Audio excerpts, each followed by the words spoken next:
EVM 101% ban होना चाहिए भाई जी, चाहे उसमें 4 दिन लगे, चाहे 6 दिन लगे, चाहे 10 दिन लगे, बैलेट से ही वोटिंग होनी चाहिए। बिल्कुल। बैलेट से क्यों लग रहा है कि बेहतर होगा? बैलेट से बेहतर बिल्कुल इसलिए होगा क्योंकि जब आप एक रिमोट से यहाँ पे चांद का जो आपने भेजा है वो एपरेटस इक्विपमेंट, उसको तुम यहाँ से कंट्रोल कर सकते हो, तो ईवीएम कंट्रोल क्यों नहीं हो सकता? बिल्कुल बिल्कुल होना चाहिए साहब, इसका सर्वे होना चाहिए, ईवीएम बैन ही होना चाहिए। तो सरकारें क्यों नहीं चर्चा करती हैं इस पर? सरकार तो क्यों, सरकार के तो काम फेवर का काम कर रही है वो। सरकार तो चाहती है ईवीएम रहे, सरकार के अलावा कोई नहीं चाहता ईवीएम रहे। आपको ईवीएम बैन को लेकर के जिस तरीके से पूरे देश में इस समय विपक्ष हमलावर है, 6 जनवरी को दिल्ली के जंतर मंतर पर बड़ा प्रदर्शन होने वाला ईवीएम को लेकर के, वहीं विपक्ष की हम बात करते हैं कांग्रेस पार्टी और फिर इंडिया गठबंधन के तमाम बड़े चेहरे बार बार एक बयानबाजी आ रही कि ईवीएम बैन होना चाहिए, तभी लोकतंत्र की जीत होगी और 2024 का चुनाव बैलेट से होना चाहिए। बैलेट रहेगा तो मोदी हारेंगे, ईवीएम रहेगा तो मोदी जीतेंगे। इस तरीके के तमाम जो बातें हैं इस समय पॉलिटिकल पार्टियों के द्वारा निकल रहे, उनके समर्थकों के द्वारा। तो हमारे साथ वरिष्ठ इस समय पत्रकार हैं मौजूद, उनसे हम चर्चाओं को शुरू करेंगे। इन्होंने तमाम खबरें राजनीतिक की, जिससे पिछले चुनाव की बात करें 2019 हो, 24 हो, 14 के चुनाव हो, इन्होंने तमाम ईवीएम के ऊपर भी खबरों को रिपोर्ट किया था। तो इनसे चर्चाओं को शुरू करते हैं कि क्या वाकई में ईवीएम बैन होने का समय है या फिर ईवीएम में कोई दिक्कत नहीं है। ईवीएम को लेकर के लोग हमलावर हैं बार बार, क्या ईवीएम बैन होना चाहिए, बैलेट से चुनाव होने चाहिए? देखिए, ईवीएम के लिए समझदार लोग हमलावर नहीं है, जो शातिर लोग हैं, जो शर्म होने के बाद, मैंने जूता खाने के बाद भी अपने आप को शर्मसार नहीं कहते हैं, चोरी करने के बाद भी अपने आप को चोर साबित नहीं होने देना चाहते हैं। इस प्रकार की मानसिकता रखने वाले जो पॉलिटिकल लोग हैं, वो लोग ये सब सोच रखते हैं कि बैलेट और ईवीएम। मैं आपको बता दूं कि ईवीएम कांग्रेस की सरकार थी, यूपीए की, जिसमें मनमोहन सिंह प्रधानमंत्री थे, तब लाया गया था। ईवीएम की शुरुआत कांग्रेस खुद की है। अब वो किस मुंह से करे कि ईवीएम बंद होना चाहिए? सवाल ये होता है कि जहां ये हार जाते हैं वहां का ईवीएम प्रॉब्लम है, और जहां ये जीत जाते हैं तब ईवीएम इनके ननिहाल पहुंच जाता है, क्योंकि ये फिर अपने झोला में भी नहीं रखते, उसको सीधे अपने ननिहाल भेज देते हैं कि वहां तो हम जीत चुके हैं। अभी कर्नाटक की आपके सामने ही बात है, कर्नाटक में ईवीएम नहीं था। अगर किसी को ईवीएम पे ही लेना है, अभी केजरीवाल यहाँ पे, ये जनता की सोच है। देखिए, हमारे हिंदुस्तान की जनता अब ऐसे राजनीतिक दलों के बारे में विधिवत जानती है। यही दिल्ली की जनता अरविंद केजरीवाल को 67 सीट दे देती है मात्र 2-3 महीने के अंदर, और भारतीय जनता पार्टी को 7 सांसद दे के भेज देती है। तो ये लोगों को पता है कि आज के डेट में किसकी आवश्यकता है, और ये लोग क्या बोल रहे हैं। इन लोगों को 1 मिनट में शांति नहीं है। जो काम इनका संसद का काम है, ये सड़क पर कर रहे हैं। ये सांसद क्यों ना थे? मैं आ रहा हूँ, संसद के सवाल पे आऊंगा। आपने ईवीएम पे कहा, आपने देखिए ये सवाल लगभग देश के हर एक व्यक्ति के मन में है जो खबरों को सुनता है कि भाई आप कर्नाटक जीत जाते हैं और आप हिमाचल जीत जाते हैं, जहां भी आप जीतते हैं, बंगाल जीतते हैं, दिल्ली जीतते हैं, तो ईवीएम पर सवाल नहीं उठता है। तो जवाब ये हो जाता है, जो लोग विरोध कर रहे हैं उनके समर्थकों का ये जवाब है कि आप जानबूझकर वो राज्य हारते हैं जहां की इकोनॉमी सिस्टम बहुत तगड़ी नहीं है। जैसे कि टैक्स का पैसा दिल्ली से बहुत ज़्यादा नहीं जाता है, हिमाचल के रेवेन्यू बहुत ज़्यादा नहीं है, आपने बंगाल के रेवेन्यू बहुत ज़्यादा नहीं है, लेकिन जहां के रेवेन्यू ज़्यादा है, जैसे उत्तर प्रदेश हो गया, मध्य प्रदेश हो गया, राजस्थान हो गया, ऐसे जो बड़े राज्य हैं वहां आप खेल कर जाते हो ताकि ईवीएम पर सवाल ना उठे, लगे कि लोकतंत्र में सब कुछ बढ़िया है। ये समर्थकों का ये जवाब है, इसको लेकर क्या कहेंगे? देखिए, ऐसा है, ये तमाम विपक्ष दल अभी वही हैं। जब एक बार अरविंद केजरीवाल ने ईवीएम पे सवाल उठाए थे, तमाम विपक्ष लोग उठाए थे। यही इलेक्शन कमीशन ने कहा था ईवीएम रख देता हूं, हमारा चैलेंज है, कोई भी एक ब्लेम लगा के देख लो, तब ये सबके सब भाग गए थे। ये इनके एक शातिरता है, इनके पास कहने का क्या। मैं आपको साधारण बात बताऊंगा, क्योंकि मैं ज्यादा वो नहीं हूं, आपको छोटी बात बता दूं। अभी आपके जेब से कोई एक पेन लेके भागेगा, और अगर आपने देख लिया तो कहेगा मैंने गलती से लिखने के लिए ले जा रहा हूं, और अगर आप नहीं देख पाए तो वो गायब हो गया। फिर दूसरे दिन कहेंगे गलती से, पकड़े जाने के बाद ये वो शातिर हैं, ये दूसरे पे दोषारोपण करते हैं। इनकी अगर कोई सच्चाई है तो ये अगर ईवीएम से ये चुनाव करा रहे हैं, इनके पास नौटंकी के अलावा वैसे कुछ है नहीं, तो ये कहेंगे कि भैया जो है कि सर्वे करा लो हिंदुस्तान का, अगर 2/3 बहुमत मिल जाती है कि ईवीएम से ये इलेक्शन नहीं होना चाहिए तो मत हो। अच्छा, ये एक आपने बढ़िया रास्ता बताया कि ओपन पोल होना चाहिए पूरे इंडिया के अंदर, कि जनता क्या चाहती है कि ईवीएम से मतलब चुनाव हो या फिर बैलेट से। बैलेट से बिल्कुल, अगर एक जनता से ओपिनियन पोल लोग ले लें, इन्हें विधिवत जानकारी मिल जाएगी कि जनता आपको चाहती नहीं है। अब देखो जिसके पास कुछ नहीं, अभी आपको छोटा सा मैं और कहानी बता देता हूँ। इसी जंतर मंतर पे मैं 2019 से देख रहा हूँ, लोग फार्म भरते थे, 5000 कार्यकर्ता हमारे आ रहे हैं। यहाँ का जो शासन व्यवस्था था, एनडीएमसी से लेकर के बीट ऑफिसर लोग, वो टैंकर का पानी और फोर्स के लोगों को बुलवा लेते थे कि 5000 की भीड़ होने वाली है। और जब वो आते थे ना, तो बहादुर जी यहाँ से चले गए, वो हंसते थे, बोलते थे देखो 5000 बोल के 50 लोग नहीं आए, ये सारा बेस्ट गया ना। ये कहना अलग है, इन लोगों के पास अगर विश्वसनीयता है। पहली बात तो ये लोग अपना अभी जो लड़ाई की बात कर रहे हैं, इंडिया गठबंधन इनका चलने वाला नहीं है। मैं आऊंगा गठबंधन के सवाल पे थोड़ा आगे बाद में आऊंगा। एक सवाल मेरा उठता है, आपने विश्वसनीयता के शब्द को लाया, उस पर एक सवाल उठता है कि बार बार ये कहा जा रहा है कि जिस देश ने ईवीएम का आविष्कार किया, हम कहते हैं कि विदेशों में पहले इसका आविष्कार हुआ, उन देशों ने ईवीएम बैन कर दिए। तो सवाल बस ये उठता है कि जिन्होंने बनाया, अगर उन्होंने ऑथेंटिकेशन नहीं दे पा रहे हैं, तो अगर आपके देश की विपक्ष अगर इस पर कहती है कि बैन कर दीजिए, तो दिक्कत क्या है? बैलेट से भी तो चुनाव ही होगा, करा दीजिए। जब बाहर बंद है जहां पर जिसका उसका आविष्कार हुआ, तो फिर इंडिया में बैन करने में इतनी दिक्कत क्यों है? आपकी बात सही है। जिस देश से प्लास्टिक का वो आया था, जूता चप्पल जब वो सब भेजे थे ना चाइना वाले, तो हमारे देश में लोग पहनने लगे थे। जब तक लेदर था, तो आज के 50 साल पहले लोगों के पैर में जूता नहीं हुआ करता था, ये लोग दूसरे से जूता मांग के शादी का करते थे। जब प्लास्टिक युग आया, सबके पैरों में जूता होने लगा। ठीक है, तो वो तो प्लास्टिक छोड़ दिए। अभी आपको प्लास्टिक छोड़ने के लिए जब तक विकसित नहीं हो पाओगे, आपके पास ताकत रहेगा, छोड़ो कैसे? मैं चाहता हूँ कि मैं ऑर्गेनिक भोजन करूँ, यूरिया लेस भोजन करूं। मेरे गेहूं में, मेरे चावल में, मेरे चाय में, मेरे दूध में यूरिया नहीं होनी चाहिए, मेरे दवा में किसी प्रकार की गड़बड़ी नहीं होना चाहिए, लेकिन मेरे पास हैसियत भी तो होना चाहिए। अब मेरे को मोदी तो ला के देंगे नहीं, मोदी तो बैलेट कराने का तो हैसियत है, पहले भी हम बैलेट पे चुनाव कराते थे। बैलेट में आपको 4 दिन तो गिनती लग जाती थी, 2 दिन गिनती लग जाती थी। और बैलेट पे आपको भी कभी बता रहा हूँ, जो बैलेट का मामला है, बैलेट में ये लोग जो करते थे उस प्रकार से करते थे, तमाम गुंडई हम लोग तो छात्र जीवन में देखे हैं उस चीज को। लेकिन वो करा मैं उन्हें बताइए, राय कौन देगा? राय वो देता है जिसे संसद में चुन के भेजा जाता है, जिसकी बहुमत होती है, वो उनकी बात मानी जाएगी। कि या अगर मैं सड़क पे बैठ के मैं ये कहूँ कि भाई मोदी जी को ये करना चाहिए, तो मेरे को तो ये अथॉराइजेशन नहीं है। और जिसके पास ये अथॉरिटी है ये कहने के लिए, जैसे राहुल जी लोग हैं, तमाम विपक्ष है, तो बैठ करके संसद में बोलते हैं। तो अथॉरिटी तो मांग कर रहा है कि आप बैन कर दीजिए ना। वो जो राष्ट्रीय अध्यक्ष है वही मांग कर रहे हैं, जो पार्टी को राष्ट्रीय अध्यक्ष जिनको जनता ने चुना, वो भी ये मांग कर रहे हैं। किनको चुना जनता ने? विपक्ष के जिन तमाम चेहरों को आपने कहा, किसी भी पार्टी के नेता हो, वो लोग भी मंचों से तमाम जगहों से कह रहे हैं कि भाई बैन होना चाहिए, बैन होना चाहिए। कहते कितने लोग हैं, वो कितने लोगों का प्रतिनिधित्व कर रहे हैं, सवाल उस पे उठता है।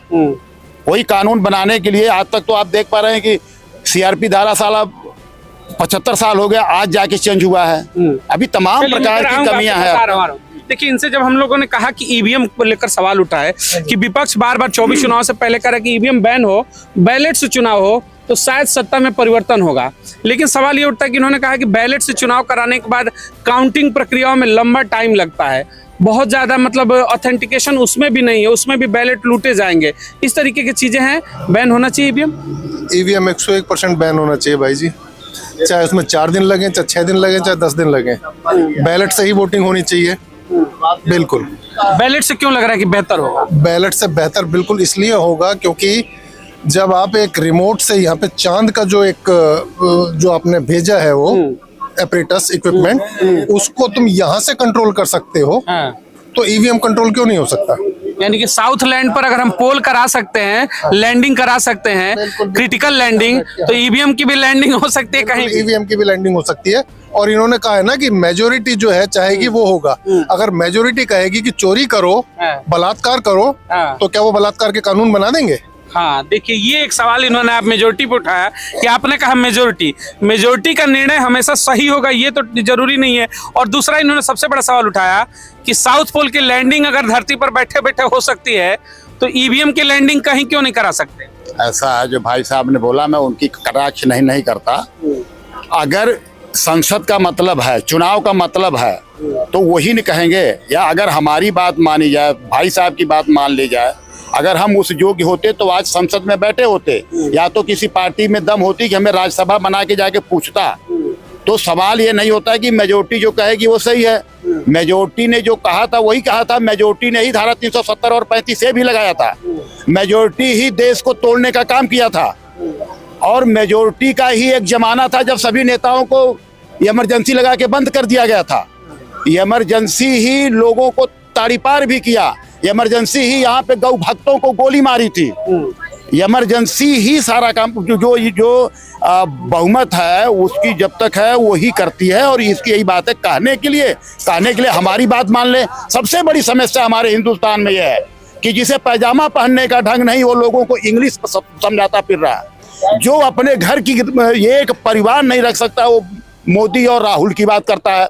सवाल समस्याओं का जड़ यही है कि हम अगर आ गए जंतर मंतर तो हम समझते हैं कि हम सबसे बड़ा वो है। इलेक्ट्रॉनिक इक्विपमेंट पर भरोसा है, सब चीज पे भरोसा है। जहां बहुमत है, हमारा ये लोकतंत्र है। जो हमारी सरकारें कर रही हैं उनको उस बहुमत ही सर्वोपरि है। हाँ, बहुमत ही सर्वोपरि होना भी। कह रहे कि बहुमत ही सर्वोपरि है, कहते कि स्वयंभू है जो होता है बहुमत। कह रहे कि इलेक्ट्रॉनिक इक्विपमेंट है फिर भी भरोसा है, क्योंकि बहुमत है, जो कहेगा सही कहेगा।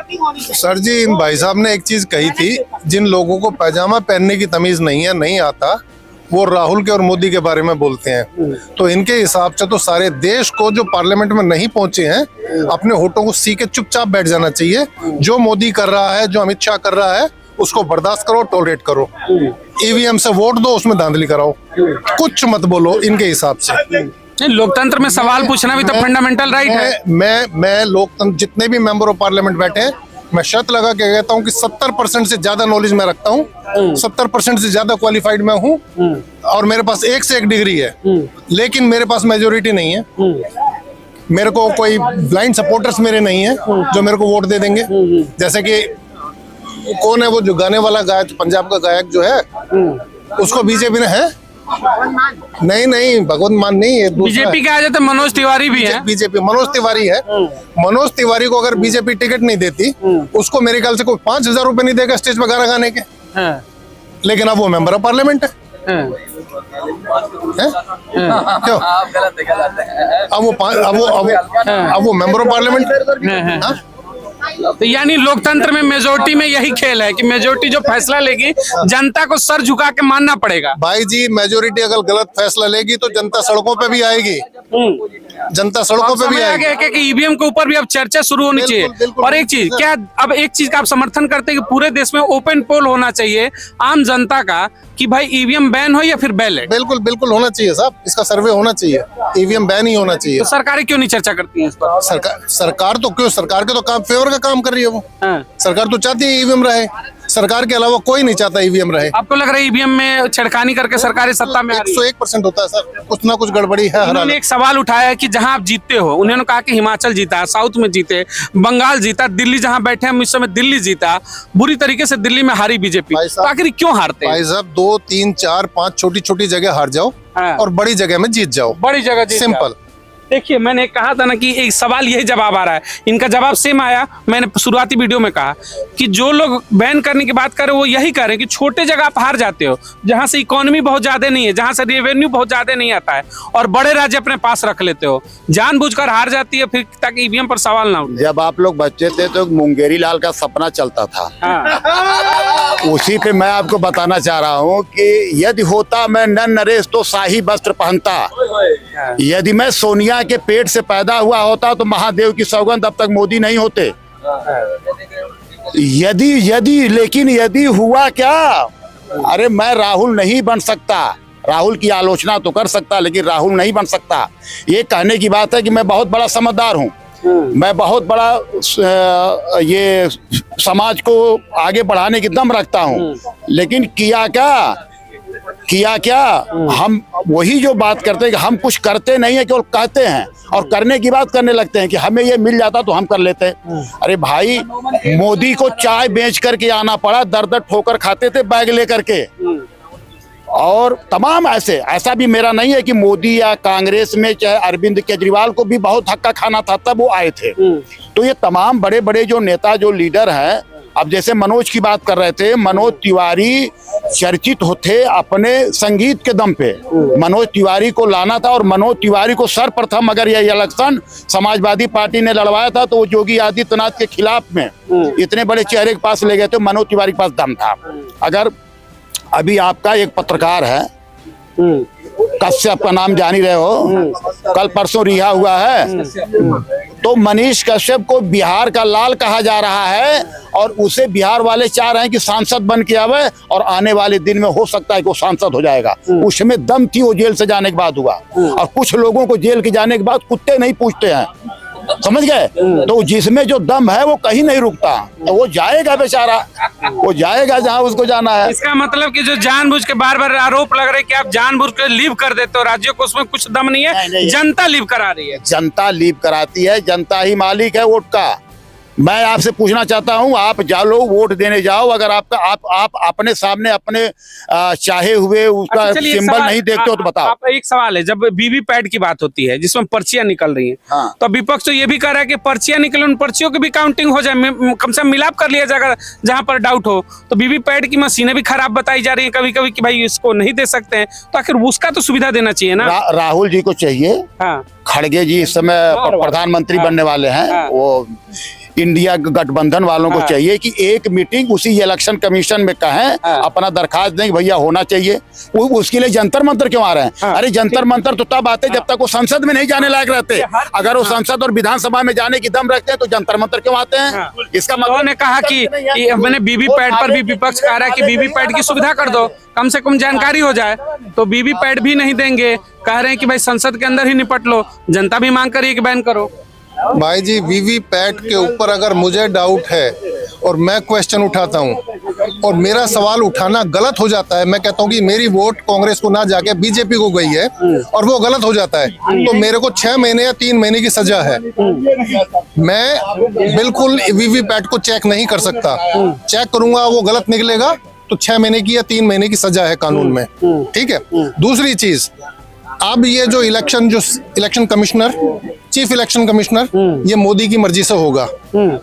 अभी कानून पास हुआ है 3 दिन पहले, उसमें मोदी है, मोदी का कैबिनेट मिनिस्टर है और एक लीडर ऑफ ओपोजिशन है, तो 2:1 हो गया, मेजोरिटी विंस, ठीक है। जो मोदी डिसाइड करेगा वो तीनों मिलकर के डिसाइड करेंगे कौन होगा इलेक्शन कमिश्नर। तीनों मिलकर डिसाइड करेंगे, लेकिन तीसरे की कोई वैल्यू नहीं है अगर 2 आदमी एक को चाहेंगे तो। ये देखिए, एक सवाल यहाँ पर उठ गया, कह रहे कि एक बिल भी ला दिया मोदी जी ने। मेजोरिटी की बात है कि इलेक्शन कमीशन में कौन अध्यक्ष होगा, कौन चेयरमैन होगा, उसे चुनने के लिए 3 लोगों की सहमति, एक कैबिनेट मिनिस्टर होगा, एक मोदी और एक विपक्ष। मेजोरिटी 2 की उन्हीं की होगी। अब वो जिसे चाहेंगे इलेक्शन कमीशन में बैठाएंगे। अब इस पर सवाल होगा, या फिर ये भी ठीक है, सत्ता है तो कर रही है तो ठीक ही कर रही है। सर, सत्ता होते ठीक नहीं है। ऐसे जब कभी कांग्रेस की सरकार बनती थी तो इसी तरह एक आदमी विपक्ष की ले लेते थे, और माननीय इंदिरा गांधी ने अटल बिहारी वाजपेयी को तो विदेश तक की यात्रा दी है। ऐसा नहीं है, जो सिस्टम है उनका वो रहेगा। अब हम ये चाह रहे हैं कि देखिए, आपको अगर जनता चुन के भेजती है, आपकी बात न मानी जाए, हम वहां से हार के आए हैं और हमारी बात मानी जाए, तो ये कितना बड़ा दुर्भाग्यपूर्ण बात है। अगर हम योग्य होते तो हम जीते के आते ना। मतलब इलेक्शन कमीशन कंट्रोल में होना चाहिए, सत्ता के कंट्रोल में क्या होना चाहिए? ये अगर हम चुनेंगे तो जाहिर सी बात है कि हो सकता है कि थोड़ी बहुत कंट्रोलिंग पावर हो, क्योंकि मैं चुन के ला रहा हूँ। अरे भैया, एक जमाना था जब टीएन सेशन जैसे लोगों को लाना पड़ा था, और जिस सीबीआई आईबी के लोग बात कर रहे हैं कि सब इनके अंदर है, कभी उनका जमाना था उनके पास था। और ये जितने घिसे पीटे नेता आज के डेट में आप देख रहे हो, जिनको आप छोटा समझते हो, ये सब पहले ही एक बार जेल काट चुके हैं। अभी राहुल जी बेचारे कहाँ जेल के काट के आए हैं? जब राहुल जी जो फैसला है कि हम चुनेंगे 3 लोगों की कमेटी, तो पहले भी सरकारों में पावर अपने पास रख के अपने हिसाब से काम किया गया, और ये भी उसी तरीके से आप एक बढ़िया पत्रकार हैं। अगर ये संवैधानिक नहीं होता, एक विपक्ष का और 2 पक्ष का, बिल्कुल, अगर संवैधानिक नहीं होता तो अब तक Rahul and company, Kejriwal and company वो सुप्रीम कोर्ट में याचिका दे देते। महाराज, ये क्यों रोड छाप वाली बात करते हैं? अगर संवैधानिक नहीं है तो कोई जाके चैलेंज कराना। सब कुछ संवैधानिक है सर। ये सुप्रीम कोर्ट ने जो बनाया तो उसी को तो लेके ये अमेंडमेंट लेके आए हैं, उसी को तो चेंज किया है। सुप्रीम कोर्ट की रूलिंग को तो चेंज किया इन्होंने। कह रहे हैं कि सरकार ने जो किया सही किया। सुप्रीम कोर्ट ने ये कहा था कि चीफ जस्टिस ऑफ इंडिया और एक गवर्नमेंट का बंदा प्राइम मिनिस्टर और एक लीडर ऑफ ओपोजिशन, ये तीन होंगे। तो अमेंडमेंट ला के उन्होंने सुप्रीम कोर्ट के चीफ जस्टिस को बाहर कर दिया और अपना कैबिनेट मिनिस्टर लिया है। कह रहे कि पिछली सरकारों ने भी सत्ता को ऐसे ही चलाया था, जो चाहते थे जिसे चाहते थे रखते थे। बिल्कुल नहीं किया। अरे पिछली सरकार तो राइट टू इन्फॉर्मेशन लेके आई थी, जिस राइट टू इन्फॉर्मेशन को इन्होंने मेरे ख्याल से 80% ज्यादा काट दिया। समझे? राइट टू इन्फॉर्मेशन में आप पीएम से पूछो ना, पीएम केयर फंड कहाँ है, आपको मिलेगी खबर। सुप्रीम कोर्ट को खबर नहीं दी उन्होंने कहा it is a private fund. चलिए देखिए, ईवीएम को लेकर के यहाँ पर तमाम चर्चाएं थी, वरिष्ठ नागरिक थे, वरिष्ठ पत्रकार हमारे साथ मौजूद थे। चर्चाओं में चीजें तमाम निकल करके आई कि ईवीएम पर जिस तरीके से विपक्ष बार बार हमलावर है, तमाम विपक्ष की पार्टियां, इंडिया गठबंधन, ईवीएम बैन होना चाहिए। वहीं जो समर्थन में वो कहते हैं कि ईवीएम में कुछ भी गड़बड़ नहीं है, जहां आप जीतते हो वहां ईवीएम पर सवाल नहीं उठता है, जहां हारते हो वहां पर सवाल उठता है। सबसे बड़ी एक मतलब इस तमाम चर्चाओं के बीच में एक सवाल उभर कर आता है। वो सवाल ये बनता है कि लोकतंत्र में विश्वास होना बहुत जरूरी है, और लोकतंत्र में अगर जनता का विश्वास जीतना है तो ओपन पोल होना चाहिए ईवीएम के ऊपर। मन में किसी के संशय ना हो कि लोकतंत्र किसी के कठपुतली बनी है, किसी के चौकट पर नृत्य कर रही है। ओपन पोल कराया जाए, ओपन पोल में जनता भागीदार हो और जनता ही निश्चित करे ईवीएम बैलेट पेपर क्या है बेहतर।